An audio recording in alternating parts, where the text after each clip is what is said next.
Hello అండి, అందరు ఎలా ఉన్నారండి? అందరు బాగున్నారా? అందరికీ గుడ్ మార్నింగ్ అండి. నేనండి మీ భాగ్యాని. ఈరోజు పొద్దున్నే గోంగూరతో బిర్యానీ అయితే చేస్తున్నానండి.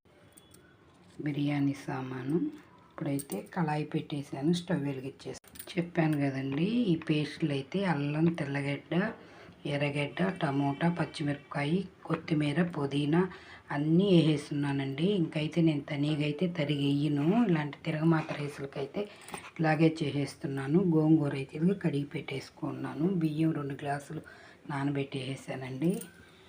కళాయి కూడా పెట్టేసాను. 3 స్పూన్ల ఆయిల్ అయితే వేసేసుకున్నాము. ఇప్పుడైతే ఆయిల్ కాగిపోయిందండి.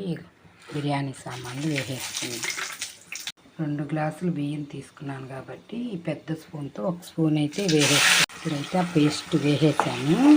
ఒక 5 నిమిషాలు వేయించేసుకున్నామండి బాగా. తరువాత గోంగూర, కారం, పసుపు వేసేసుకున్నాము. ఇప్పుడైతే తగినంత ఉప్పు వేసుకున్నామండి. కారం, పసుపు కూడా వేసేసుకున్నాము.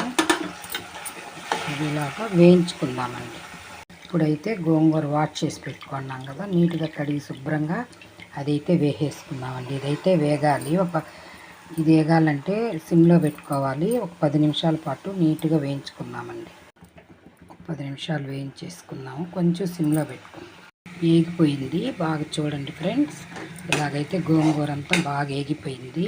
మామూలుగా బిర్యానీ అయితే మనం ఇది వేగంగానే వాటర్ పోసేసుకుంటాము.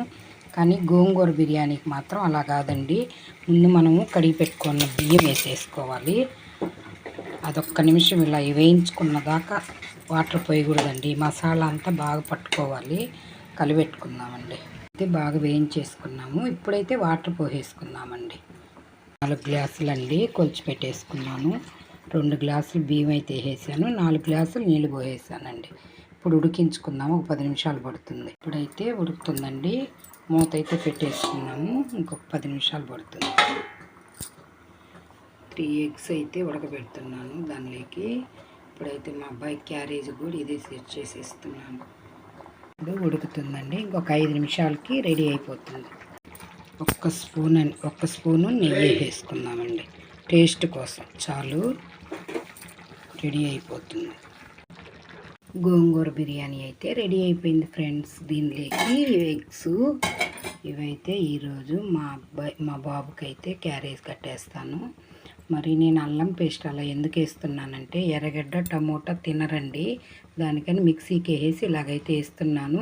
మీరు కూడా ఒకసారి ట్రై చేసి ఎలా ఉందో కామెంట్ పెట్టండి.